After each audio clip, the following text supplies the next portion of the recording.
Perkenalkan, nama aku Intan Hasanah, biasa dipanggil Intan. Usia aku 28 tahun, saat ini aku kesibukannya bekerja di salah satu startup yang ada di Indonesia. Kilas balik sedikit, aku dulunya juga salah seorang mahasiswa seperti teman-teman, jurusan komunikasi di UI dulunya. Kilas balik sedikit, kalau ditanya kenapa kilas balik itu relate sama hari ini, kebetulan karena ternyata aku sudah pernah mendapatkan kesempatan kedua dan ketiga untuk kembali hidup. Jadi singkat cerita, tahun 2013 harusnya aku nggak ada di dunia ini. Nah, tapi kenapa aku masih ada di dunia ini? Itu nanti akan kita bahas di sini sama Bang Andi nantinya. Karena menurut aku bakal banyak yang bisa kita sharing bareng-bareng. Itu aja dari aku, terima kasih.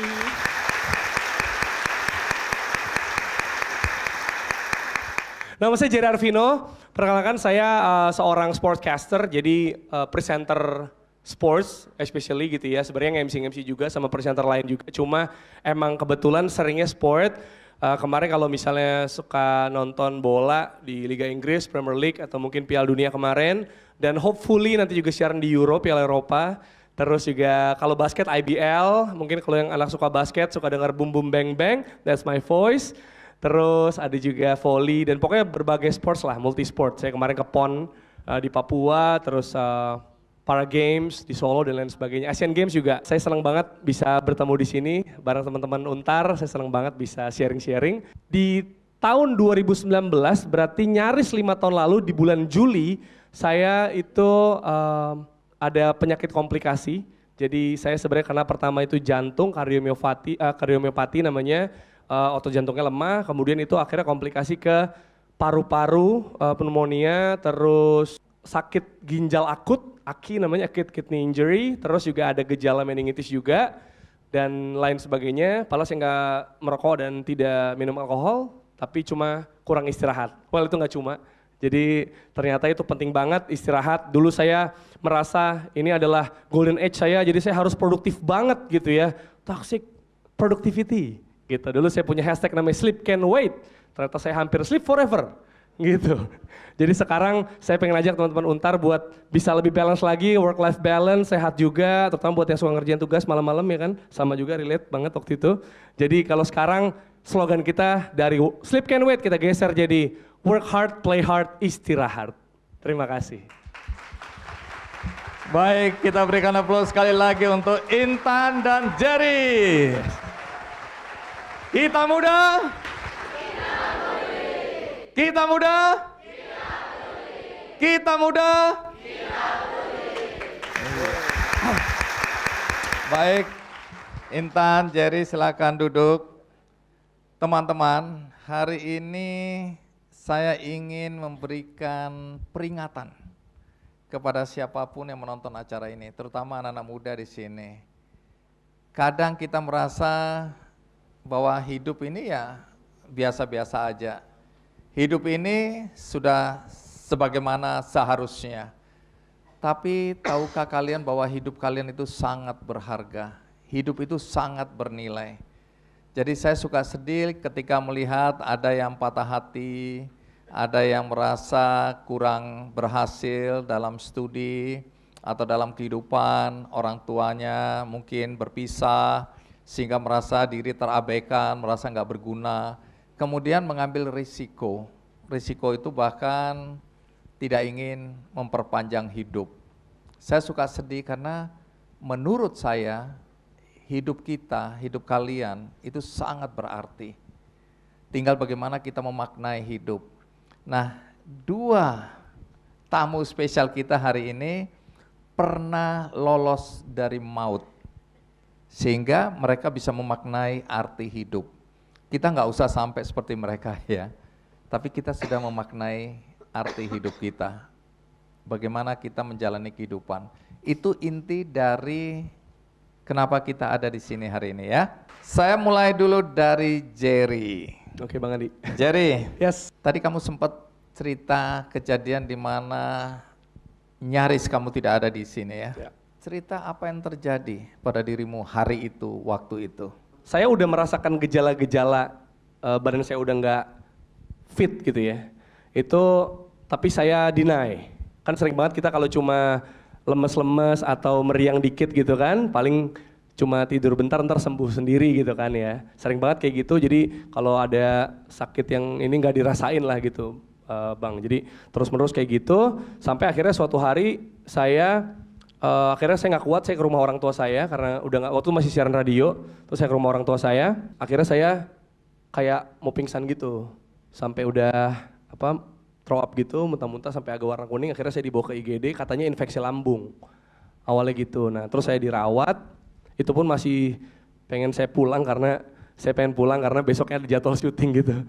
Tapi akhirnya saya mesti dirawat inap dan akhirnya ternyata saya dikasih ventilator gitu, dikasih uap nebulizer gitu, baru ada riak darah gitu lah yang keluar, hampir setengah baskom lah waktu itu gitu. Sampai berdarah begitu? Iya, jadi kayak tenggorokan saya tuh kayak ada, maaf ya, gitu, terus pas saya keluarin ada kayak riak darah gitu.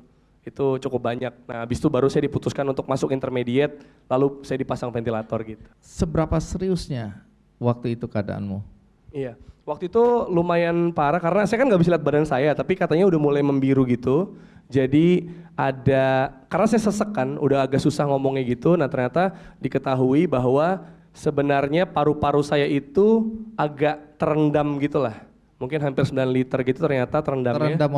Terendam oleh cairan darah kotor dan lain sebagainya. Jadi cairan di tubuh, karena ini kan jantung saya kan kardiomiopati nggak bisa mompa gitu kan. Kita kan jantungnya gini, punya saya tuh gini doang, nggak bisa mompa. Karena otot jantungnya lemah gitu. Nah karena nggak bisa mompa, jadi darah tidak berputar ke seluruh tubuh seperti yang kita tahu, akhirnya menumpuk di paru-paru tersebut. Jadi kayak berapa liter gitu nih paru-paru, ininya penuh gitu, Bung. Karena udah tenggelam, nah itu yang bikin saya sesak. Akhirnya biru karena sepertinya saya kayak tenggelam aja gitu, isinya air. Gitu. Jadi menurut dokter diagnosanya kamu kenapa? Katanya kardiomiopati, jadi otot jantungnya lemah. Jadi otot jantung itu bisa membuat kita mompa jantungnya untuk ngalirin darah dan lain sebagainya. Nah otot jantung saya lemah karena kurang oksigen. Kurang oksigen itu karena kurang istirahat. Gitu. Jadi bukan karena turunan jantung, bukan karena lain sebagainya. Jadi karena overwork gitu ya, jadi akhirnya si otot jantungnya ini lemah karena kurang oksigen. Karena kurang diistirahatkan di momen harusnya istirahat, sehingga memang kemampuan dia untuk memompa jantungnya itu agak rendah. Jadi fungsinya tuh kemarin sisa 25% si jantung saya itu. Nah kalau kata teman-teman yang dokter mungkin bisa dikoreksi kalau salah. Kalau nggak salah kalau di bawah 20% itu sudden death, Bang. Jadi langsung meninggal. Jadi it's only 5% difference from death gitu. Jadi sebenarnya udah tipis saja tipis sekali, ya. Betul. 1/3000 kata dokter kemungkinan saya hidup. Jadi bisa aja ada 3000 kasus kayak saya satu orang yang terpilih, yang selamat. Yang gitu. terpilih selamat. Iya, betul. Makanya setelah itu karena tahu kasus saya itu, terus ada banyak orang yang mungkin dari suster rumah sakit saya, waktu itu saya di Mitra Keluarga Kelapa Gading, terus atau teman saya yang orang tuanya mungkin mirip-mirip lah ya, komplikasi begitu, nanya ke saya gitu. Ini saya mesti gimana ke dia gitu, karena ya mirip-mirip, cuma ya unfortunately mereka dipanggil gitu. Kamu katanya 9 hari koma. Ya betul. Koma 9 hari dan ada pengalaman spiritual, nanti cerita ya, orang koma 9 hari, apa yang kamu rasakan, apa yang kamu dengar, apa yang kamu lihat mungkin. Aku sendiri anak 17 tahun di situ, yang lain tuh udah pada tua gitu kan, bapak, ibu, nenek, kakek kayak gitu, dan rata-rata keluar di sana itu dalam kondisi tidak bernyawa.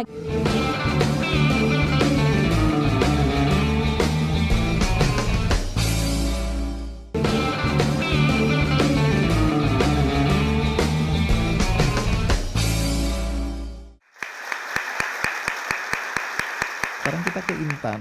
Intan, kamu juga lolos dari maut ya? Alhamdulillahnya begitu. Apa yang terjadi pada dirimu hari itu? 2013 itu aku didiagnosis kanker getah bening jenis limfoma Hodgkin stadium 4.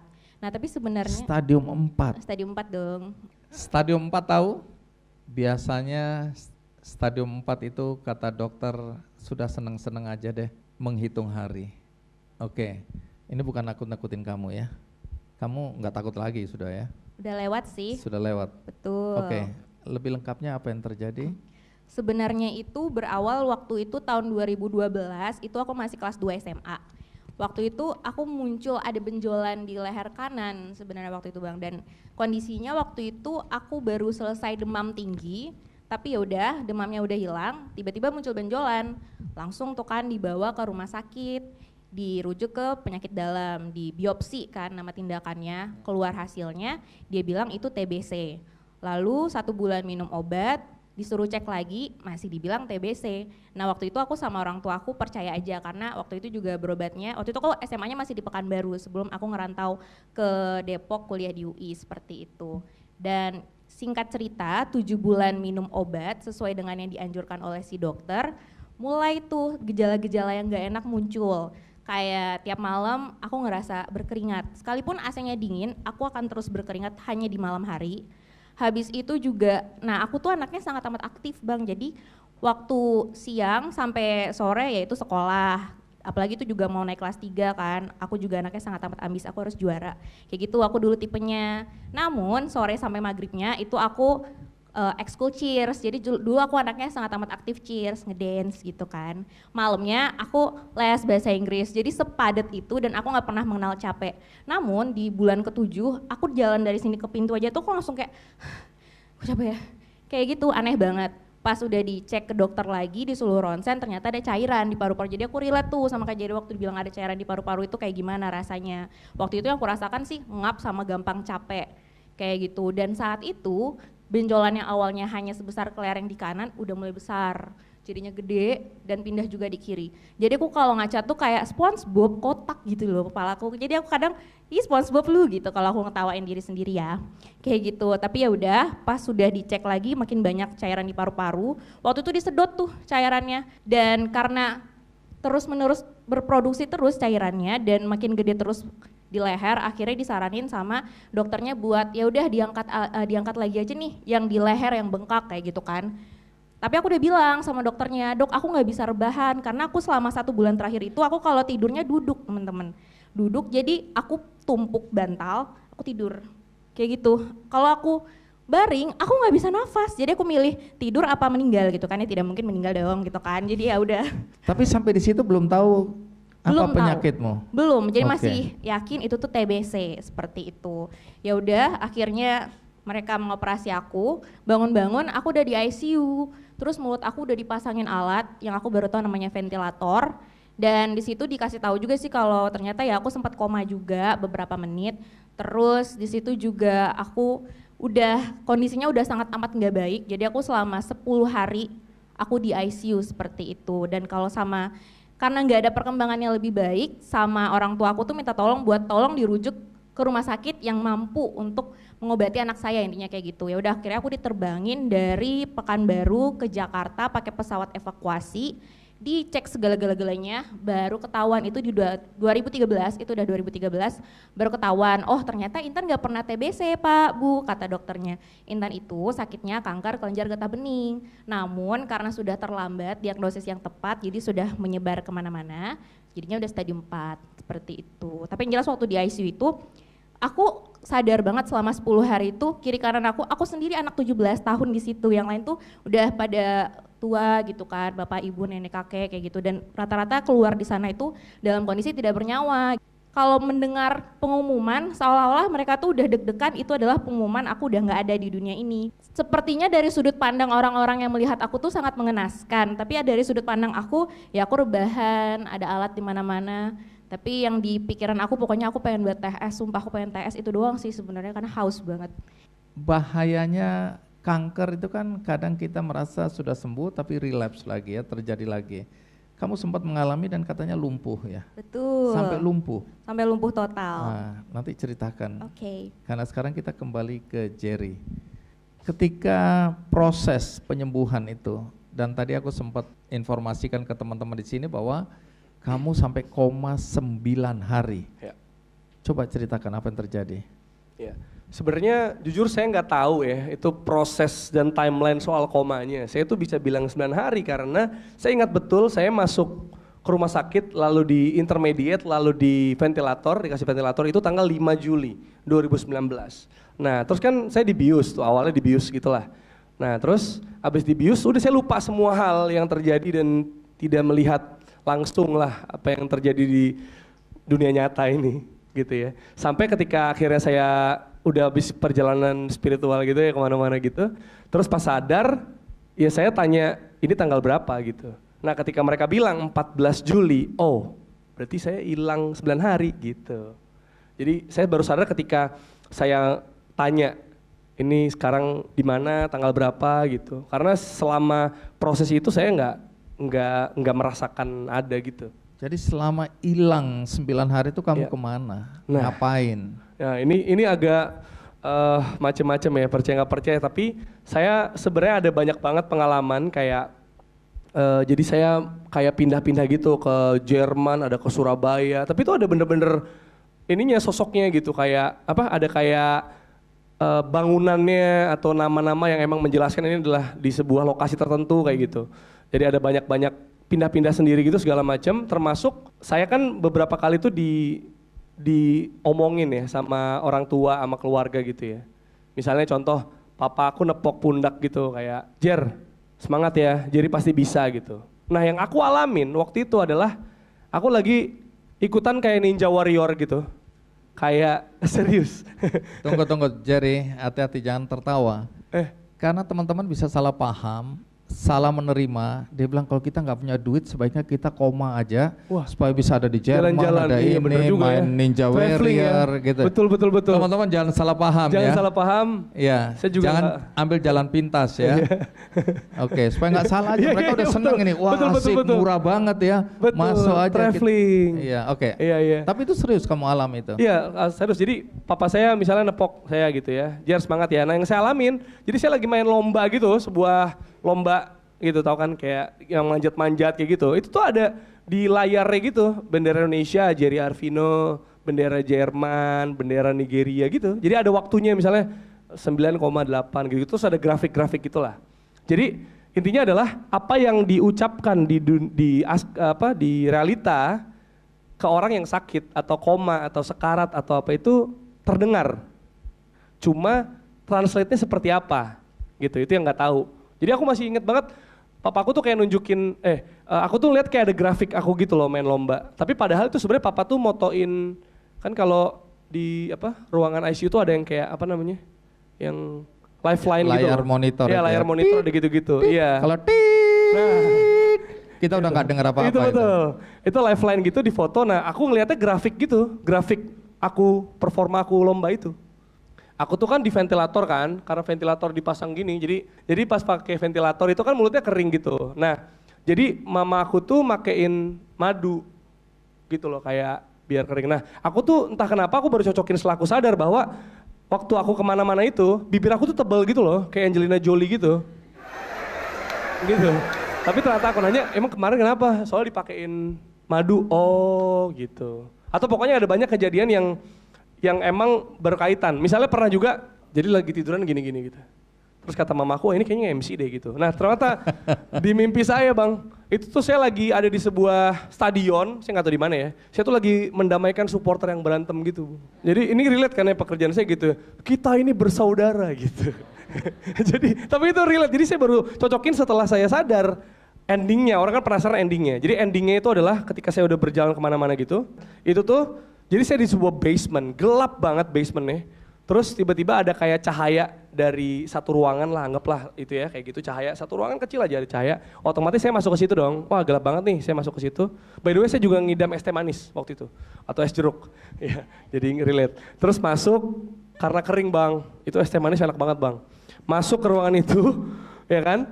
Terus cuma ada ruangan kecil sama ada kasur doang. Sama ada kayak meja gitulah, meja lemari gitu sama kasur.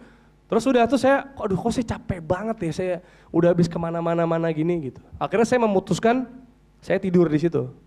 Saya tidur di kasur itu. Akhirnya saya tidur, terus saya melek, terus ya udah, ada keluarga saya, ada siapa gitu. Oh udah sadar nih, oh ya udah. Saya kan cuma tahu infeksi lambung, saya nggak tahu paru-paru, jantung segala macam. Bahkan saya bilang gini bang, kan saya iseng sih emang bang, saya dosa sih bang sama orang tua saya. Jadi pas mereka ngumpul, saya gini, gitu bang. Ini bisa ditanya ke orang tua saya nih. Terus mereka semua kayak, nggak lucu ya? Apa ini nggak lucu nih? Oh sorry, kenapa emang gitu? Karena saya nggak tahu saya sakitnya sekomplikasi itu. Karena ketika saya di ventilator dan bius, saya udah lupa semua hal gitu. Jadi ketika, wah kok banyak orang ya, saya lagi di ini, pura-pura aja jantungan gitu. gitu. Atau mereka marah dan akhirnya mereka nunjukin IG story teman-teman saya, sama kebetulan tante saya sama mama saya itu ngasih buku gitu ke semua tamu yang datang. Abis itu ada tulisannya gitu, Jer cepet bangun ya, gitu kayak semangatin gitu bang. Dikasih bukunya ke saya, nih kamu bikin kita semua khawatir 9 hari gitu bang. Jadi dari IG story banyak itu yang di save-savein dan buku itu saya tahu bahwa 9 hari saya nggak ada. Baik, teman-teman sekali lagi jangan salah menafsir ini ya. Betul. Wah, kayaknya bahagia banget Oh, ya tidak. jalan-jalan, begitu bangun bisa bercanda gitu ya. Tidak bang, Enggak. langsung miskin bang. Itu aku nggak ikutan, nggak ikutan aku di situ. Kira-kira ya. Aku hanya menasehati yang bagian lain tadi ya. jangan. Kalau itu nanti mereka datang ke aku minta secara finansial aku. Oh harus aduh, enggak. jangan bang. Oke, jadi walaupun ceritanya kelihatannya menyenangkan seperti itu ya, pengalaman hidup, tapi sebenarnya menderita itu ya. Iya betul. Terutama yang ditinggalkan ya, karena tadi sama kayak yang diceritain sama Intan bahwa mereka kan ada ruang tunggu ICU gitu ya. Jadi setiap ada bunyi telepon di situ, pasti keluarga aku tuh Langsung wah apa ini? Apakah lewat atau ke apa? Yang ada tuh tanda tangan tindakan gitu loh berkali-kali, tapi kan nggak pernah tenang gitu bang. Itu yang membuat saya juga ternyata yang lebih berat adalah bukan meninggalkan tapi yang ditinggalkan gitu. Dokternya bilang, kamu kalau dibiarkan lebih lama lagi, kalau sarafnya sampai putus, kamu akan lumpuh total. Dia bilang gitu kan. Aku yang sangat amat suka jalan, ngedance segala macam lumpuh total tuh. Wah gila kali ya kalau lumpuh total.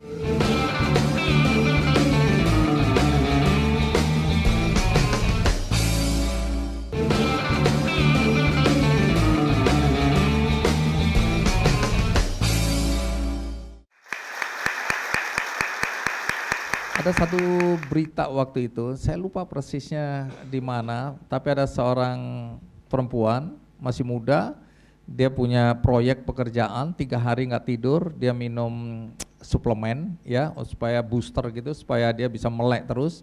Dia paksakan 3 hari dan kemudian semua orang kaget, dia udah meninggal di meja tempat dia bekerja. Jadi usut punya usut, dia memang kelelahan, tapi dia paksakan dirinya untuk terus bekerja. Dan untuk bisa membuat dia tidak tertidur, dia minum suplemen itu. Jangan salahkan suplemen juga, tapi mungkin ada faktor-faktor lain. Tetapi poinnya seperti itu. Jadi kalau kamu bagaimana? Ya kalau saya waktu itu kan waktu itu penyiar radio, terus kebetulan saya kerja di agency gitu, jadi copywriter. Terus malam saya kuliah, saya lanjut master waktu itu S2 di Salemba. Terus weekend tuh saya nge-MC atau ya kadang syuting juga gitu. Jadi saya baru sadar selagi dijalankan bahwa wah saya nggak punya off day nih, saya nggak punya me time gitu. Nah akhirnya karena saya suka pekerjaannya, kayak I'm living my paid hobby gitu ya, aku ngelakuin hal yang aku suka banget terus dibayar untuk itu, jadi aku ngerasa oh me time aku pas kerja gitu. Nah itu yang nggak sadar selama ini dan itu berpengaruh sama pola tidur juga. Jadi sebenarnya kalau secara berarti Jerry kurang tidur dong. Enggak juga sebenarnya. Jadi saya sebenarnya masih punya 6 jam, 7 jam gitu. Cuma masalahnya adalah pola tidurnya. Jadi misalnya aku tidur jam 4, bangun jam 10. Itu kan 6 jam. Sebenarnya secara orang dewasa kan 6 sampai 8, so it's fine. Tapi karena aku tidur jam 4, besok jam 5, besok jam 1, besok jam 3. Nah itu yang membuat badan aku tuh kaget dan sangat nggak biasa gitulah. Karena ada body alarm kan, body alarm tuh bahkan kalau biasa kita bangun jam 8, kita akan terus bangun jam 8. Saya minum suplemen juga. Saya minum suplemen dihajar terus lah, itu malam-malam dan tiap hari saya minum suplemen yang cair, yang tablet segala macam. Itu tiap hari banget dan dokter bilang bahwa suplemen itu kalau misalnya malam itu misalnya ada sekian miligram ya ininya gitu. Nah itu tuh kalau udah tidur tuh banyak sarinya yang akhirnya nggak kepake untuk energi, makanya dia ngendap di ginjal. Makanya tadi aku kena ginjal tuh salah satunya. Dan itu membuat kamu harus cuci darah juga cuci darah betul, 80 jam ketika itu. Nah nanti cerita ya. Sekarang kita kembali ke Intan dengan problematikanya. Intan, tadi kan udah aku informasikan bahwa kamu pernah mengalami kelumpuhan. Ada korelasi dengan kanker yang kamu idap hari itu? Sangat ada. Apa yang terjadi? Jadi tuh di tahun 2013 aku setelah tegak diagnosisnya dan aku lega, akhirnya aku selesai menemukan teka-teki yang tiada akhir ini. Jadi ya udah dilakukan 6 kali kemo, 20 kali radiasi dan itu selesai di 2014 awal. Nah sama dokter aku itu ketika dievaluasi dia bilang masih ada sel kankernya dan aku harus kembali kemo dengan dosis yang lebih tinggi. Aku pusing dong di situ. 2014 itu aku baru aja keterima jadi mahasiswa baru. Yang mana itu juga menjadi tahun pertama aku ngerantau, jauh dari Pekanbaru terbang ke Jakarta, jauh dari orang tua dan lagi euforia maba gitu loh Bang Andi, pasti kan aku pengen coba ini, itu, kayak gitu-gitu. Dan kayaknya aku gak bakal sanggup kalau aku sambil berobat, apalagi berobat pertama itu aku bener-bener babak belur banget efek kemonya itu. Yang jelas kepala aku botak, waktu itu tuh aku... Coba jangan lihat aku. Tidak. Waktu kepalanya botak menatap ke sana aja. Oke, kepalanya botak gitu. Iya gitu ya. Ya rambut aku jatuh gitu ya. Ya lihat ke Jangan sana. lihat ke aku, lihat ke sana. Aku deh. Oke. Iya, kemana terserah, pokoknya jangan ke sini. Tapi ya udah. Oke, rambut Gimana? aku jatuh, botak. Sampai botak? Iya sampai botak. Aku Oh. nggak nyukur, dia emang jatuh sendiri aja. Aku biarkan dia berceceran di tempat tidur aku kayak gitu. Ini kan cuma cerita. Iya, bener, Bang. Jangan didramatisir. Tadi saya pengen nanya, abis itu pakai kupluk nggak gitu? Nah, Kapan lagi ya? Bisa tapi iya roasting lagi. Bang Andi. Jerry, terima Bener kasih, lagi. kamu boleh pulang. Sorry Bang. Kenapa urusan kepala botak panjang betul? Iya Bang, apa? Ya, tapi itu dampak ya dari kemo. ya dampak dari Baik, kemo. aku ini ketua Dewan Penasehat Yayasan Kasih Anak Kanker Indonesia. Jadi aku tahu proses yang dialami ini ya. Tiap aku habis kemo itu pasti aku butuh waktu, kan aku jarak kemonya tuh 2 minggu sekali. Aku butuh waktu 1 minggu kurang lebih buat aku fit lagi. Terus 1 minggu doang napas untuk beraktivitas seperti biasa, sekolah dan lain-lain. Terus kemo lagi. Jadi itu super painful. Ya udah akhirnya di situ orang tua aku menyerahkan ke aku. Kakak mau kayak gimana? Kakak mau tetap lanjut kemo lagi karena juga dosisnya lebih tinggi. Dosis kemarin aja udah capek banget apalagi lebih tinggi. Atau mau kayak gimana gitu kan. Ya udah di saat itu aku memutuskan untuk mencari alternatif yang mana itu adalah kesalahan yang tidak boleh dilakukan oleh orang-orang manapun sih sebenarnya gitu, karena kabur dari medis full dan mencari alternatif selain dari medis itu adalah kesalahan yang aku lakukan waktu itu. Dan memang kan alternatif memberikan efek seolah sembuh di awal ya. Jadi waktu itu 2014 aku ngerasa kayaknya aku udah sehat deh kayak gitu. Aku ngerasa aku bisa kok beraktivitas seperti itu. Jadi ya udah aku kembalilah dengan diri aku yang mencoba aktif, ikutan maba nih kan. Jadi banyak nih kakak-kakak yang menawarkan kegiatan-kegiatan kepanitiaan, aku ikutin. Terus juga waktu itu BEM, buka BEM, aku ikutan, BEM FISIP waktu itu, segala macam aku ikutin dan aku ngerasa aku sehat. Sampai itu 2014 sampai 2015 akhir aku nggak ada gejala apapun. Jadi aku ngerasa aku emang udah sehat 100% menurut aku. Meskipun menurut medical record aku masih ada kankernya tapi belum menyerang mana-mana kayak gitu kan. Jadi itu adalah kesehatan semu teman-teman. Pas 2016 awal muncullah sakit di punggung aku di satu titik. Sakit di situ terus, aku mikirnya masuk angin apa ya, kan biasanya orang Indonesia apa-apa masuk angin gitu kan mikirnya, kayaknya masuk angin deh gitu, tapi itu nggak hilang-hilang beberapa minggu.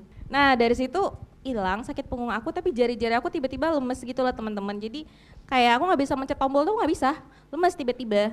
Lalu beberapa minggu setelah jari-jari aku tiba-tiba muncul lagi kekuatannya, kaki aku yang tiba-tiba lemes, tiba-tiba aku jalan tuh ngerasa kayak engsel lutut aku kayak goyang gitu loh.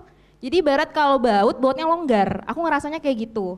Terus lama-kelamaan makin mengkhawatirkan, akhirnya ya udah aku kembali ke rumah sakit ke dokter yang aku sudah tinggalkan, aku ghosting selama hampir 2 tahun itu gitu kan. Aku kembali, halo dokter gitu, kayak mana aja lu gitu-gitu kan. Dokternya wajar lah ya kesel sama pasien yang bener-bener bandel kayak gini. Terus akhirnya dokternya mulai menangkap sinyal-sinyal yang kayaknya ada hal yang serius deh. Tapi sama dokter aku itu, ya udah deh aku rujuk kamu aja ke teman aku, dia lebih pintar dan lebih galak biar kamu gak kayak gini lagi gitu katanya. Oke siap, aku bilang gitu kan. Aku terima tantangannya, aku bilang gitu. Ya udah, akhirnya aku pindah ke rumah sakit di Jakarta Timur, terus dicek semuanya lagi. Selama itu juga aku dikasih suntik tulang gitu karena aku pikir ya mungkin tulang bukan keropos juga ya, masih muda soalnya kayak gitu kan. Tapi ya udah akhirnya disuntik tulang segala macam sambil dicek. Belum ketahuan tuh hasilnya. Waktu itu aku juga masih bolak-balik kuliah, terus juga ke rumah sakit. Tapi itu aku udah dengan kesakitan. kondisi tubuh yang Kesakitan kayak gitu. Oke. Jadi itu emang udah mulai lemes, nggak cuma lemes tapi juga aku kesakitan. Jadi pernah ada momen karena aku saking kesakitannya, Ya aku kan diberikan obat-obatan untuk penghilang nyeri. Setiap aku minum painkiller itu tuh pasti aku kayak halu gitu kan, halu-halu. Pernah ada titik yang aku harus nahan sakit atau aku harus nahan kehaluan ini. Padahal di saat itu tuh aku harus UTS. UTS-nya itu adalah presentasi. Aku nggak bisa nih, aku harus milih nahan sakit, aku pasti nggak nahan. Tapi kalau misalnya aku minum itu ya aku akan halu karena emang tinggi banget dosisnya kayak gitu. Ya udah aku tetap akhirnya aku minum aja karena sakitnya luar biasa. Tapi sambil aku presentasi itu di depan dosen, aku kalau tangan aku tuh aku sembunyiin, aku cubit-cubitin biar aku tetap sadar kayak sadar sampai presentasi. Iya ibu ini gitu kayak gitu. Itu aku sempat mengalami momen itu sampai di titik yang kaki aku udah makin parah. Akhirnya ya udah kembali lagi ke rumah sakit. Aku nggak boleh kabur-kaburan ke kampus. Setelah itu aku diopname beberapa hari.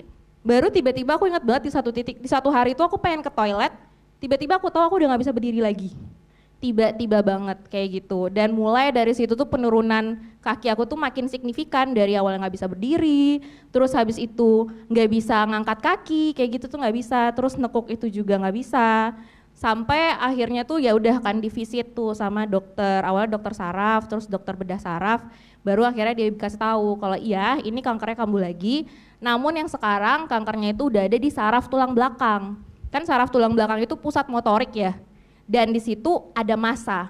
Massanya itu menghimpit saraf-saraf di punggung sehingga menyebabkan tangan-tangan aku sempat kehilangan kemampuan dan kaki aku lumpuh kayak gitu. Dan dokternya bilang, kamu kalau dibiarkan lebih lama lagi, kalau sarafnya sampai putus, kamu akan lumpuh total, dia bilang gitu kan.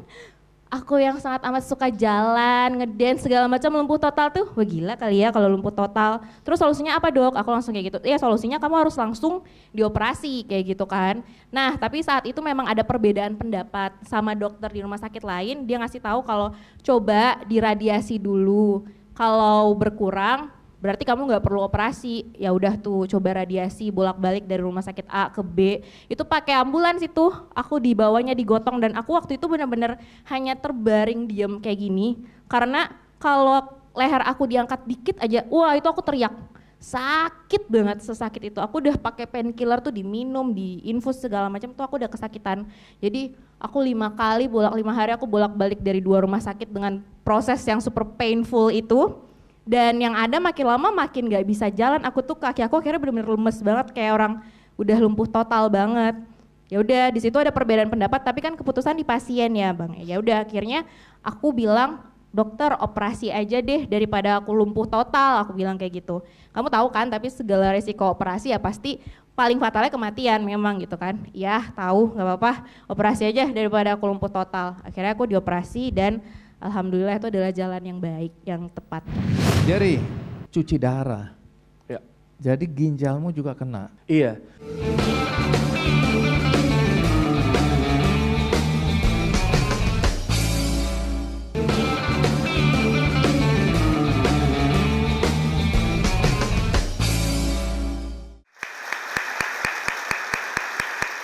Siapa yang pernah mengalami pengalaman yang sama di ujung maut, artinya mungkin secara medis dianggap tidak bisa disembuhkan, tapi ternyata sembuh. Ada nggak di antara kita ini? Ada.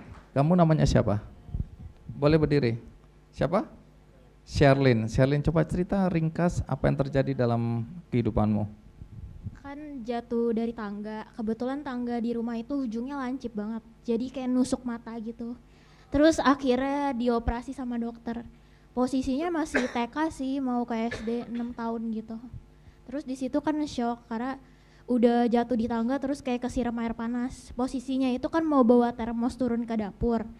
Disuruh nyokap. Terus ya udah turun, terus tiba-tiba aku nggak bisa ngeliat sama sekali di sebelah kiri. Dokter bilang, katanya kalau misalkan nggak dibawa secepatnya gitu, untungnya bokap waktu itu langsung kayak buru-buru pakai mobil gitu ngebut gitu ke rumah sakitnya, kalau enggak aku udah buta sekarang.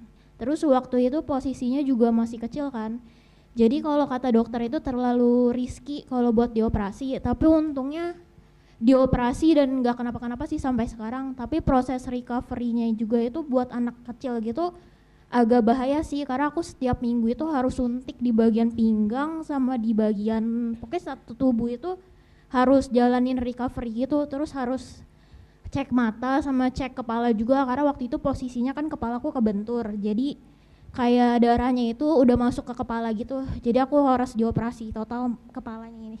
Gitu sih. Baik, dan sekarang kamu baik-baik saja. Oke, kita berikan aplaus ya. Jadi saya juga selalu ingatkan kepada anak-anak muda, hai anak-anak muda, ingat, hidup kita itu cuma satu kali sebenarnya jatah yang diberikan Tuhan. Karena itu hidup yang sekali ini harus berarti. Jadi kalian harus mengisi hidupmu yang entah Tuhan berikan waktunya kapan, dengan sesuatu yang bermakna, sesuatu yang berarti. Kembali ke Intan dulu, lumpuh, berapa lama kamu mengalami kondisi yang mengenaskan seperti itu tadi? Lumpuhnya kurang lebih 1 tahun sih, tapi yang 1 tahun? 1 tahun. Nah waktu itu kan aku masih semester 4 ya, terpaksa ambil cuti selama 1 semester, tapi di semester selanjutnya itu aku sebenarnya masih pakai tongkat banget. Jadi aku baru bisa belajar berdiri itu di bulan ketiga. Jadi aku ngerasain kembali seperti apa ya rasanya menjadi anak bayi yang keluar dari perut ibu, terus mencoba untuk belajar miring dulu. Oh enggak, angkat leher dulu, belajar angkat leher itu aku susah banget. Terus habis itu udah bisa, baru belajar miring kayak gitu, belajar duduk. Aku ngerasain banget, duduk ternyata bisa sesusah itu ya, luar biasa susah banget. Tapi emang waktu itu aku full op 3 bulan di rumah sakit, dan itu tiap hari aku fisioterapi, jadi selalu digembleng, pokoknya harus cepet gitu kan. Karena emang aku mintanya kayak gitu sih. Terus ya udah aku melalui itu semua, alhamdulillahnya bulan ketiga aku bisa berdiri, baru aku boleh keluar dari rumah sakit. Akhirnya aku pulang, di situ aku belajar seperti apa yang diberikan sama terapisnya di rumah sakit, aku lakukan juga di rumah. Jadi di bulan ke-6 itu aku udah mulai bisa jalan, tapi memang masih pakai walker sih. Dan waktu itu lagi penentuan, aku mau lanjut kuliah atau kembali cuti. Tapi waktu itu aku nekat aja sih. Aku kayaknya gak mau lanjut cuti lagi deh, sayang waktunya. Karena target aku pengen lulusnya bareng sama teman-teman. Aku nekat aja, aku gak ngambil cuti lagi. Karena ya waktu itu yang tidak bisa berfungsi kan kaki aku ya, bukan otak aku mikirnya gitu. Jadi ya udah, aku tetap kuliah aja. Dalam posisi alhamdulillahnya di bulan ke-7 itu aku udah mulai bisa pakai tongkat yang sebelah kanan itu satu tangan doang itu, yang kakinya 3, tapi aku harus ditolongin lagi sama orang, aku nggak bisa lepas. Nah aku bersyukur aku punya sahabat-sahabat yang baik banget, jadi mereka dulu bergantian jemput aku ke kosan, selalu pegangin aku di sebelah kiri, terus aku pakai tongkat di sebelah kanan. Itu tuh aku kayak gitu bolak-balik dari kosan ke kampus, kampus ke kosan kayak gitu. Ganti-gantian mereka selalu ada buat aku, itu rame kayak aku doang, habisnya aku doang kayak gitu-gitu. Pun juga dosen-dosennya baik banget, karena ada beberapa kelas yang aku harus di ruangan yang nggak ada liftnya, waktu itu pakai tangga, tapi akhirnya aku di set buat ya udah Intan full kelasnya yang pakai lift ya, biar Intan tetap bisa lanjut kuliah kayak gitu-gitu. Jadi emang dukungan dari semua pihak tuh baik banget, sehingga proses yang aku lalui meskipun sangat sulit tapi jadi lebih mudah dan bisa untuk aku lewati kayak gitu. Dan ya selama 1 tahun aku terus sambil fisioterapi, latihan-latihan kayak gitu, akhirnya 1 tahun, tepat 1 tahun aku udah bisa lepas tongkat. Tapi aku jalannya masih kayak anak kecil yang ya balita lahir di 1 tahun kan pasti jalannya masih yang kayak goyah-goyah gitu. Aku paling takut sebenarnya sampai detik ini tuh, aku takut keseimbangan aku tiba-tiba goyah gitu loh. Itu masih ada, meskipun sekarang kaki aku udah normal banget. Bahkan aku udah naik gunung, maraton segala macam. Naik gunung? Iya. Maraton? Iya. Baik, sampai di situ dulu ya. Jerry, ya. Cuci darah. Ya. Jadi ginjalmu juga kena? Iya, jadi namanya acute kidney injury, cedera ginjal akut ya namanya. Jadi aku ditusuk di sini, itu cuci darah sekitar 80 jam.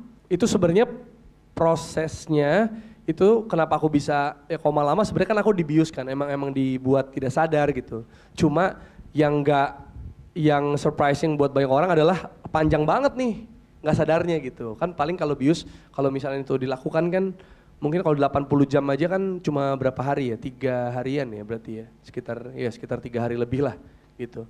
Secara beruntun 80 jam gitu. Jadi kalau sampai 9 itu memang agak cukup panjang gitu. Jadi baik, nanti cerita bagaimana kamu menjalani kehidupan sesudah dokter menyatakan oke, kamu baik-baik aja, Intan, kamu sudah cukup kuat, bahkan maraton, naik gunung ya. Nah tapi aku ingin teman-teman mahasiswa menggantikan posisiku di sini ya. Oke. Untuk bertanya, karena aku lihat ada yang sudah mengajukan pertanyaan. Aku undang dulu Kalin atau Calin, Fakultas Hukum. Dari perjalanan hidupnya Kak Jerry dan Kak Intan.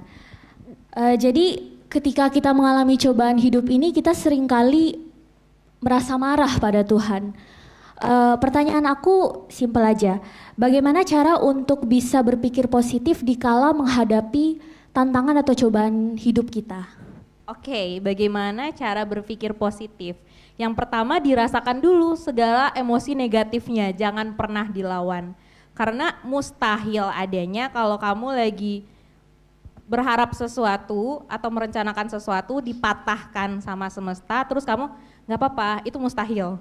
Pun kalau misalnya kamu kayak gitu, di akhir nanti kamu pasti akan meledak kayak gitu. Jadi ya udah, rasakan dulu emosi negatif. Aku lagi ngerasa apa ya?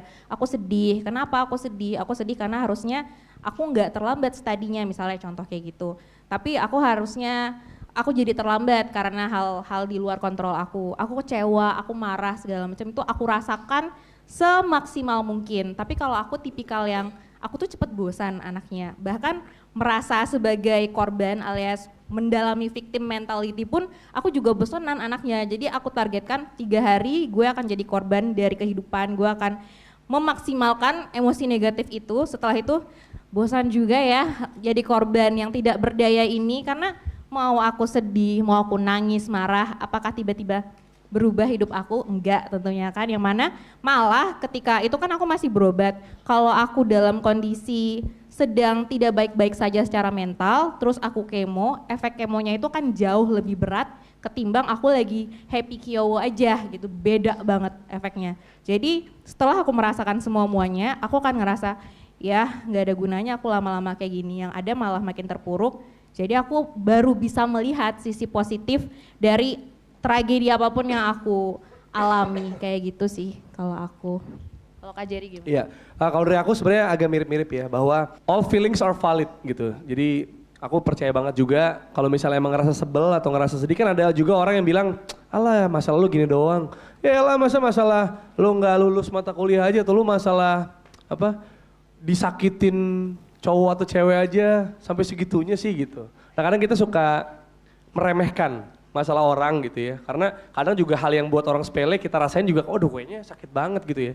Nah jadi emang yang harus kita lakuin emang kita rasain dulu. Gue sepakat banget ya, rasain dulu perasaannya gimana. Nanti coba kita cerna, nanti akan ada waktu juga untuk kita menjalani. Karena gini, karena kalau misalnya untuk ikhlas gitu ya udah bisa menerima ini pasti ada hal positif. Itu kan kayak nggak mungkin gitu. Jadi aku percaya kayak jalan terus aja, jalan terus. Maksudnya kayak kita nggak selalu harus lari, kadang boleh jalan kaki aja gitu. Tapi jalan terus, keep going, keep moving. Karena kalaupun itu cobaan kan pasti jadi menghambat produktivitas kan. Nah itu juga pentingnya support system. Ketika nanti kita bisa ada someone to share gitu. Makanya penting banget, aku setuju banget nih, mungkin teman-teman yang psikolog relate gitu ya. Jadi ketika kita ada masalah yang kita bisa cerita ke temen ya kan, mungkin ya cerita ke orang tua, ada yang ini kayaknya buat teman aku gitu, tapi ada untuk hal-hal tertentu yang memang harus dikomunikasikan ke profesional. Jadi selain dari dalam diri, support system tuh penting banget gitu. Baik, itu jawabannya. Jadi Calin, terima kasih sudah menggantikan aku, karena itu aku kasih kamu hadiah dari aku, sebuah buku judulnya Easy Happiness. Ya, supaya hidupmu dengan mudahnya bisa bahagia. Kemudian t-shirt yang seperti aku pakai ini tapi warnanya warna cewek ya. Oke, kita berikan aplaus untuk Calin. Terima kasih. Thank you Calin. Itu membuat aku lumayan goncang banget gitu. Aku sempat nangis tiap hari karena aku ngerasa aku umur masih muda tapi udah selesai sampai sini gitu.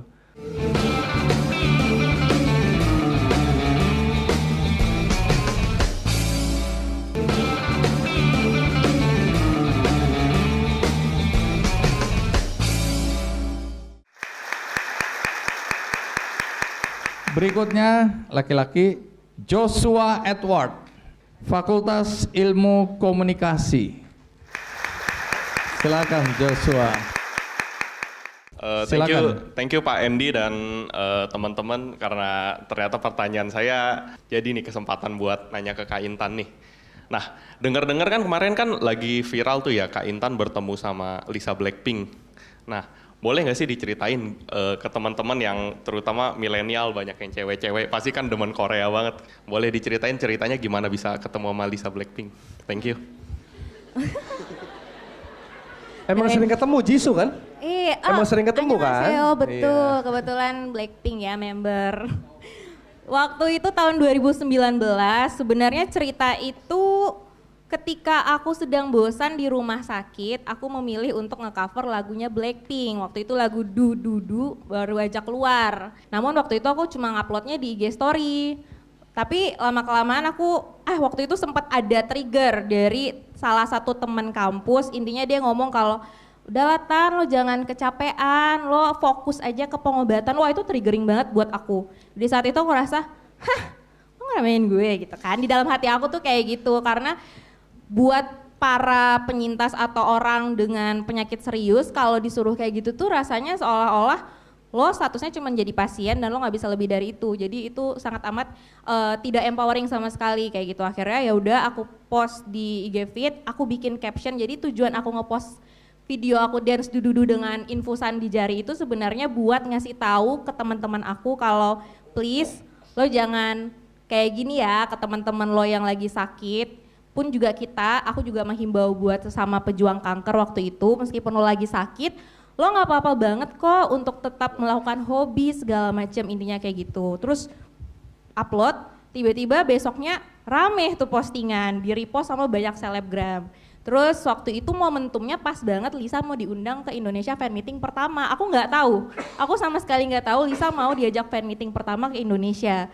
Momentumnya tuh kayak semesta sangat mendukung aja skenario itu semua karena viral. Terus yang membawa Lisa ke sini tuh dimentionin sama netizen, ayo bawa Intan aja dong, bawa Intan kayak gitu. Dan iya waktu itu aku lagi di Pekanbaru karena menunggu 3 minggu sebelum aku wisuda. Tiba-tiba datang nih timnya mereka, tim yang waktu itu mendatangkan Lisa ke rumah aku dan mereka ngasih tiket VIP. Selamat Intan, kamu akan datang sama Lisa. Terus kayak, hah gitu, kayak kaget banget kan, wow the power of netizen dan wow luar biasa banget ya. Dan akhirnya aku datang ke event itu, di fan meeting Lisa. Awalnya aku mau dipertemukan di panggung kayak gini. Namun tiba-tiba berubah skenario. Bahkan yang ngebawa Lisa pun juga nggak tahu, tiba-tiba ada perubahan skenario dari Lisa dan YG-nya sendiri yang minta. Kayaknya Lisa pengen sama tim YG-nya juga pengen ketemunya langsung di backstage. Karena mereka waktu itu ngeliat postingan aku, terus mereka ngebacain captionnya aku dan mereka kayaknya tergerak, terharu atau kayak gimana, jadi kita ketemuin di backstage aja. Aku kaget kan, karena emang diantara ya aku suka semua member Blackpink dan ya bias aku Lisa waktu itu kan. Terus ya udah di backstage tiba-tiba Lisa datang tuh, Barbie hidup datang. Emang kecil banget guys badannya, bener-bener tuh Barbie hidup datang mendekat. Aku kan nge-freeze ya karena ya aku nggak tahu harus ngapain ya. Tiba-tiba dia datang terus dia meluk aku. Di situ baru aku peluk balik dong. Terus ya aku memberikan apresiasi sebesar-besarnya ke dia karena aku tahu kerja kerasnya dia. Terus dia juga salah satu dari Southeast Asian juga kan jarang di sana waktu itu. Terus ya segala macam. Terus dia ngapresiasi aku, dibilang dan kamu bagus segala macam kayak gitu-gitu. Udah ketemu ngobrol 5 menit terus diajak foto bareng. Momen berharga itu aku berikan untuk apresiasi dia dan itulah yang terjadi. Terus aku publish lagi, viral lagi postingan aku ketemu sama Lisa. Baik, terima kasih Joshua. Kamu dapat buku judulnya Sukses dengan Berpikir dan Melakukan Tindakan Positif ya. Wih. Oke, juga t-shirt Kick Andy Goes to Campus. Terima kasih. Thank you banget Pak Andy, thank you banget Kak Lisa dan Kak Jerry. Iya. Kalisa. Iya. Bagaimana kondisimu sekarang? Atau Intan dulu cerita. Alhamdulillah kondisi aku. Nah tadi aku agak kaget waktu Kak Jerry cerita masuk ICU-nya Juli 2019 ya. Nah Juli 2019 itu aku dinyatakan remisi total waktu itu, sembuh dari kanker. Oh. Jadi aku ngerasa wow estafet kehidupannya menarik sekali. Bener. Seolah-olah kayak gitu, iya karena aku waktu di tahun ke-6 itu tahun 2018 aku tuh udah ganti doa. Jadi doanya aku biasanya selalu ya Allah sembuhkan aku, pasti kayak gitu ya semua orang sakit. Tapi karena setiap aku evaluasi selalu aja hilang di satu titik, muncul di titik lain, kayak gitu terus. Padahal aku udah melakukan semua pengobatan yang diberikan oleh dokter, udah 26 kali kemo, 70 kali radiasi, 5 kali operasi. Wah, kalau ditanya aku udah berapa kali tusuk, wah tidak terhitung seperti itu ya. Jadi aku di situ udah yang ya udah aku ganti doa. Di saat itu aku ngerasa kayaknya titik terpasrah dalam hidup aku ketika aku berdoa, ya Allah tolong bantu aku untuk bisa melewati ini semua dengan baik. Kalau memang for the rest of my life I have to do this, ini aku ngomong kayak gitu. Mampukan aku, intinya gitu. Jadi aku udah nggak berdoa buat sembuh lagi dan aku udah ganti mindset. Ya udah ke dokter, ke rumah sakit, kemo itu adalah salah satu rutinitas baru aku. Kayak ke kampus itu kan rutinitas mahasiswa. Terus juga atau misalnya makan, minum itu rutinitas makhluk hidup. Nah aku ke dokter juga aku jadikan itu rutinitas biar nggak jadi beban. Dan magically speaking tuh tiba-tiba di tahun 2019 waktu dievaluasi lagi, dokter mulai ngelihat kalau wah udah mulai berkurang nih di titik-titiknya. 2019 awal aku udah dinyatakan setengah remisi alias setengah sembuh. Tapi ya udah dituntaskan tinggal 2 kali kemo lagi, mari kita lihat ya. Terus ya udah Juli aku cek lagi namanya PET scan untuk ngecek dari kepala sampai kaki kayak gimana. Di situ dinyatakan bahwa kamu udah remisi total alias sembuh total Intan, dan di situ dokternya pun juga kaget. Dokternya sekaget itu karena dia adalah orang yang ngelihat kondisi aku dari yang separah itu, dari lumpuh, dari benar-benar separah itu sampai tiba-tiba remisi total pun dia sempat bengong dulu gitu loh Bang, dia speechless, dia diem dulu. Aku pun juga yang aku udah nggak expect sejauh itu, seperti itu. Jadi itu benar-benar salah satu miracle sih dalam hidup aku. Selain ketemu Lisa ya, itu banyak banget ternyata miracle hidup aku. Karena gini teman-teman, kalau aja aku tuh remisi di tahun kedua atau tahun ketiga aku kanker, aku pasti nggak bakal ketemu Lisa deh. Kamu cuma ketemu Joshua aja. Mungkin, betul belum tentu juga aku diundang ke sini. Kayak gitu kan, tapi bisa jadi Allah membuat aku tahan dulu ya Tan. Di tahun ke-6 soalnya lo bakal gue temuin sama Lisa. Ternyata itu ya skenarionya, kalau aja aku lebih cepat sembuhnya, aku gak bakal ketemu Lisa. Tahun ini nanti di bulan Juli lagi aku akan kembali evaluasi, kalau semoga hasilnya bagus, doain ya teman-teman. Kita doakan ya. Amin, semoga bagus, kalau bagus ya aku udah 5 tahun cancer free, kayak gitu. Dan kamu isi hidupmu dengan hal-hal yang baik, yang positif ya, termasuk naik gunung, maraton itu? Iya, jadi waktu aku akhirnya udah bisa jalan, sebenarnya kan terapis aku sempat ngomong kalau ya kita nggak bisa menjamin kamu bisa akan jalan seperti normal ketika kamu dulu masih sembuh aja gitu, belum sakit kayak gitu. Tapi ya udah, aku emang anaknya suka membuktikan hal-hal yang menurut orang mustahil kayaknya ya. Kecenderungan aku kayak gitu dan diizinkan oleh semesta juga. Jadi aku coba pertama naik gunung waktu itu, alhamdulillah bisa. Terus habis itu kalau waktu lari maraton aku sebenarnya nggak suka banget lari. Karena aku selalu ngerasa aku capek kalau lari kayak gitu. Sekalipun aku suka dance, aku nggak suka lari. Tapi waktu itu diajakin karena kausnya adalah buat ngebantu Yayasan Pita Kuning, yang itu adalah yayasan untuk anak-anak kanker. Karena kausnya clear dan emang ya sebagai cancer survivor, aku punya solidaritas yang tinggi buat teman-teman kanker. Ya udah, aku daftar deh Borobudur Marathon. Dan itu tuh kan cut off time-nya tuh 2 jam. Aku tuh hamin 5 menit aja aku telat tuh aku udah gak dapat medali. Jadi aku tuh benar-benar hampir aja gak dapat medali, tapi aku berhasil finish di momen 5 menit hampir mau waktunya berakhir, dan ya aku berhasil untuk dapetin medali juga dan berhasil galang dana juga. Terus juga galang dananya Chief dan juga ngebantu buat teman-teman di Yayasan Pita Kuning. Waktu dulu tuh kayak gitu cerita lari aku. Wow, kita berikan aplaus ya.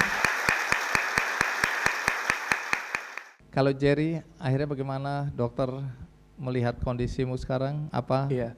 Sebenarnya setelah waktu itu masih ada recovery berapa lama tuh nggak terlalu nggak selama itu juga ya. Akhirnya recover. Cuma ada teman aku yang psikolog gitu ya. Dia bilang sama aku bahwa it's not only physical recovery, tapi juga mental recovery yang bakal lo jalanin dan pastinya akan berjalan lebih berat. Ternyata itu benar banget. Jadi setelah aku sembuh berarti, setelah pulang, jadi aku total di rumah sakit 21 hari, di ICU 13 hari, 9 harinya hilang gitu ya. 21 hari ke-21 aku pulang, berarti sekitar 3 minggu.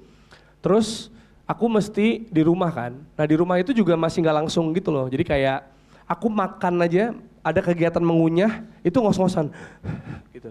Atau jalan ke toilet, Itu kan cuma deket doang gitu, nggak usah naik tangga, nggak usah yang berat, cuma ngunyah aja itu hal simpel. Itu aku capek banget ngos-ngosan gitu. Jadi aktivitas aku cuma paling nonton Netflix waktu itu atau baca buku tadi, tapi kan bosan lama-lama gitu ya. Atau ngeliatin sosmed, ya kan, ngeliatin sosmed yang isinya memang ya orang lagi memamerkan apa yang mereka capai kan. Mereka lagi kemana, mereka kerjanya apa, ketemu siapa gitu, dan itu membuat aku lumayan goncang banget gitu. Aku sempat nangis tiap hari karena aku ngerasa aku umur masih muda tapi udah selesai sampai sini gitu. Dan aku bilang ke papa juga kayak, ya ampun pak, aku kan cita-cita jadi kayak sekarang nih sportcaster gitu ya bang. Terus aku ngerasa ya udah selesai sampai sini aja nih gitu. Cuma akhirnya dari support keluarga mereka bilang enggak, ini bukannya stop, ini pause doang. Pause, mengingat lagi badan seperti apa, kondisi tubuh sendiri, baru dilanjutkan lagi perjalanannya, petualangannya gitu. Aku tuh mau ajak sebanyak mungkin orang atau minimal ngasih informasi how to be sportcaster gitu. Jadi aku pengen dengan hidup aku tuh bermanfaat buat orang gitu, sebelum kita cuma diinget namanya doang gitu kan. Jadi aku ngerasa pas aku sakit, aku tuh nggak ngeh gitu, kayak kok berat banget nih buat aku gitu, buat aku ngejalanin mental recovery-nya, buat keluarga aku untuk bangkit dari ya soal finansialnya gitu ya, karena dulu parah banget gitu, hampir besar banget lah angkanya gitu. Jadi dan aku merasa aku dari awal karir sampai 2019, which belum lama sih, aku awal 2015, berarti 4 tahun itu ya hilang aja gitu. Semua yang aku kejar, semua apa ya, tabungan aku segala juga hilang kan. Tapi aku baru nggak sekarang gitu ya, ketika aku diberi kesempatan sama tim Kick Andy, terima kasih banyak aku ada di sini. Mungkin aku percaya banget the power of manifesting, aku percaya banget law of attraction gitu ya. Kalau kita ngomong apa, entah gimana Tuhan dan semesta akan mengabulkan itu dengan cara terbaiknya gitu. Nah mungkin aku mengalami hal kayak gitu, sebesar itu hands up-nya untuk duduk di sini untuk ngasih tahu ke teman-teman gitu bahwa pentingnya istirahat kayak gimana, pentingnya work hard, play hard, istirahat kayak gimana gitu. Jadi yang lebih berat itu bukan yang meninggalkan tapi yang ditinggalkan gitu loh maksudnya. Apalagi kalau sakitnya kayak aku gitu. Kayak mereka tuh nggak dapat warning sign ya, tiba-tiba aku collapse dan bisa aja meninggalkan mereka kapanpun gitu. Termasuk teman-teman aku yang baru habis nongkrong sama aku gitu. Pas aku lagi meriang parah, ternyata panas aku 41 gitu ya kalau nggak salah waktu itu. Itu udah parah banget. Itu tuh aku nonton Parasite, film Korea tau nggak? Yang horor. Jadi aku meriang tapi nontonnya gitu, gitu. Maksudnya itu karena aku udah janji sama temen aku gitu loh. Tapi abis itu aku collapse gitu di malam ya, setelah aku tetap datang. Jadi itu bukti juga bahwa di hari aku nyari sekarat aja, aku masih ngeluangin waktu. Kan tinggal bilang gue sakit gitu kan. Nah itu yang kadang kita nggak peduli kita gimana gitu. Kita tuh nggak pernah ngerasain badan kita tuh sebenarnya gimana gitu. Itu yang akhirnya merepotkan banyak orang. Gitu sih. Baik. Gitu bang. Menolong orang wajib, baik, tapi memikirkan diri sendiri juga penting. Iya, self love ya. bang. Kadang Baik, aku jadi dapat, keseimbangan. iya, it's not selfish, it's self love. Itu penting banget sih. Terutama soal tadi ya mental health ya. Setelah aku alamin mental recovery yang bikin aku nangis tiap hari gara-gara aku ngeliat ini orang pamer doang ya. Maksudnya di sosmed kan pasti gitu kan, mereka post segala macam gitu. Aku berasa aku gagal nih udah, aku useless nih gitu. Walaupun mereka nggak maksud nyakitin aku, cuma aku kan lihatnya gagal. Tapi ketika ya aku pelan-pelan menyelesaikan apa yang di diri aku, lu recovery dengan baik, aku fokus ke diri aku, yang lain akan menyusul gitu. Dan ya itu, aku ngerasa kalau aku masih diberi kesempatan kedua, Intan diberi kesempatan kedua, atau mungkin banyak orang luar sana juga, aku rasa tugas kami buat dunia belum selesai gitu. Jadi Baik. manfaat yang bisa ditularkan gitu bang. Iya, sekali lagi kita berikan plus. Jerry, terima kasih. Intan, terima kasih udah berbagi ya dengan kita semua. Jadi kita dalam perjalanan hidup kita bisa belajar dari apa yang dialami oleh Intan dan Jerry. Sekali lagi kita berikan plus. Banyak sekali sekolah di daerah yang sudah ada yang hampir roboh, ada sekolah yang tidak ada jendela dan pintu misalnya. Lalu muridnya masuk dari mana, keluar dari mana itu?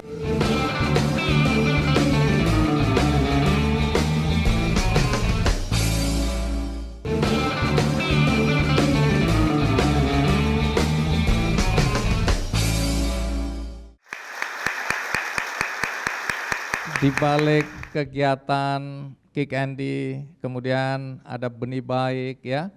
Saya ingin juga berbagi cerita kebaikan buat teman-teman.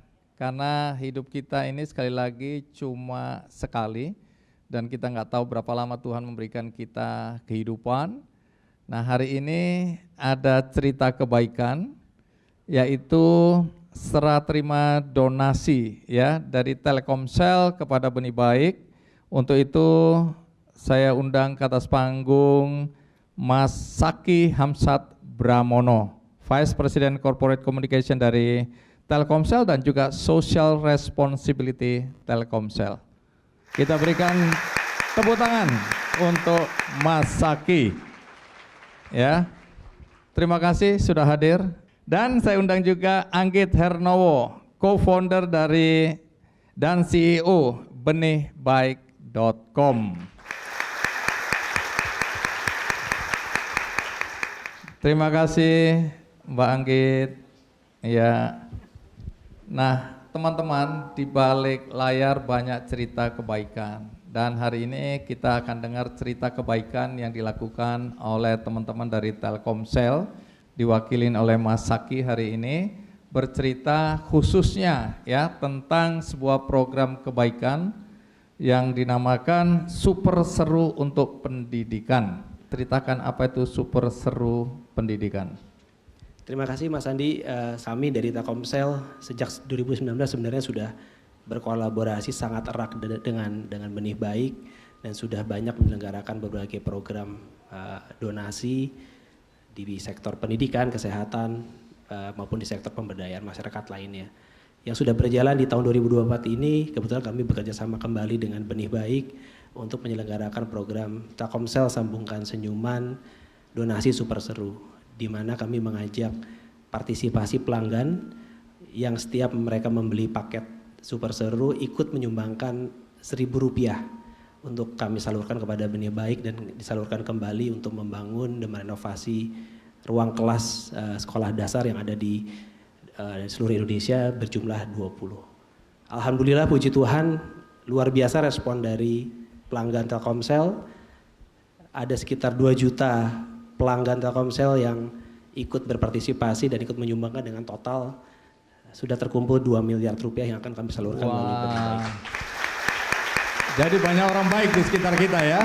Betul Mas Andi. Tapi kalau teman-teman mau ikut jadi orang baik masih bisa atau tidak? Silakan kalau mau beli paket Super Seru melalui aplikasi Telkomsel atau melalui UMB bintang 363. Oke, otomatis Rp1.000 akan disumbangkan untuk program pembangunan sekolah di berbagai daerah. Iya Mas Andi. Oke, terus ini kemudian disalurkan melalui Benih Baik. Apa yang dilakukan oleh Benih Baik? Jadi terima kasih kepada Telkomsel. Rp2 miliar ini kita bagi untuk merenovasi 20 sekolah yang sudah kita kurasi, mulai dari Aceh sampai Papua.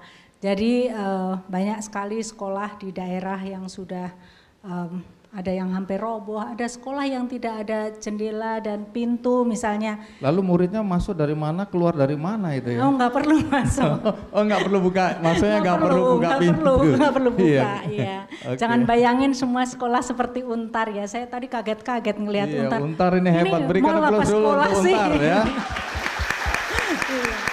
Kita ngarepin sekolah-sekolah itu seperti Untar semuanya. Amin. Kali ya, biar Amin. Belajarnya tenang. Nah, Telkomsel sudah menyalurkan Rp2 miliar ini sehingga kita mulai pembangunan dan akan selesai di bulan Agustus untuk Merdeka Belajar ya. Di hari kemerdekaan kita 20 sekolah udah akan selesai direnovasi. Nah, pesannya sebetulnya tadi dari Mas Saki ya, Rp1.000 kayaknya nothing ya, nggak bisa buat beli apa-apa.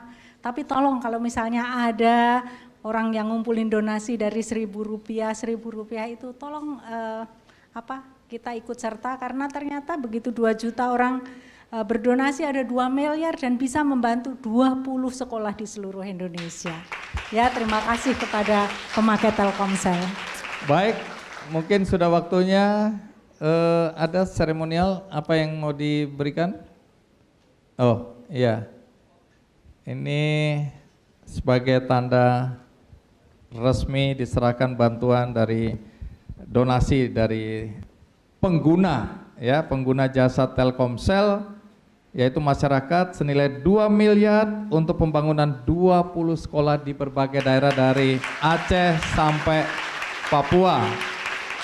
Dan Anda masih bisa ikut serta untuk menjadi bagian dari kebaikan. Dan kalau saya lihat data di sini dari Telkomsel bukan baru pertama kali, ini tadi sudah disebutkan sudah berkali-kali ya. Di ulang tahunnya yang keberapa juga dulu saya lupa itu dari tahun 2019 waktu Benih Baik baru berdiri.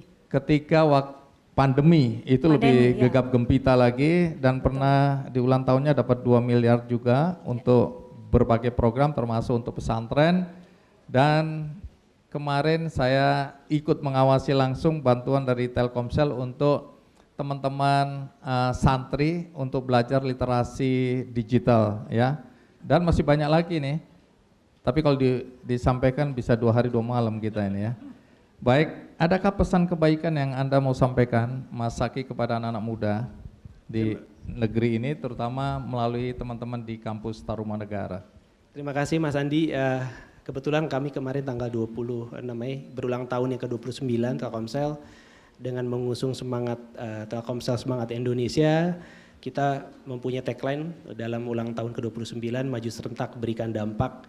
Jadi kami terus konsisten untuk bisa terus menerapkan prinsip-prinsip bagaimana kita bisa memberikan dampak kepada masyarakat, bangsa dan negara. Saya harap calon-calon penerus yang ada di ruangan ini maupun masyarakat Indonesia bisa ikut berkontribusi dan terus memberikan dampak bagi masyarakat dan bangsa untuk bisa kita menyongsong dalam menyambut Indonesia Emas 2045. Baik, setuju? Kita muda, kita muda, kita muda, mereka anak-anak muda yang peduli, ya. Baik, bagi Anda tadi yang tidak mengikuti episode ini dari awal jangan khawatir karena masih bisa ditayang ulang di metrotvnews.com dan juga ada cuplikannya di channel YouTube Kick Andy Show.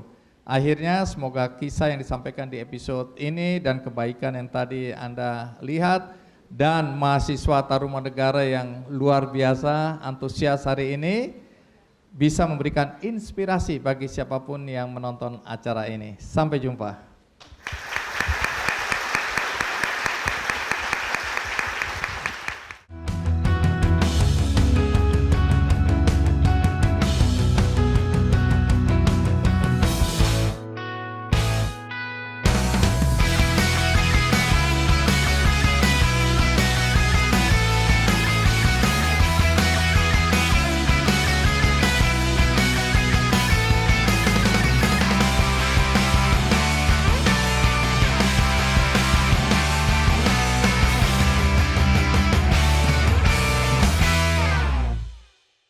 Jelajahi cara baru mendapatkan informasi. Download Metro TV Extend sekarang.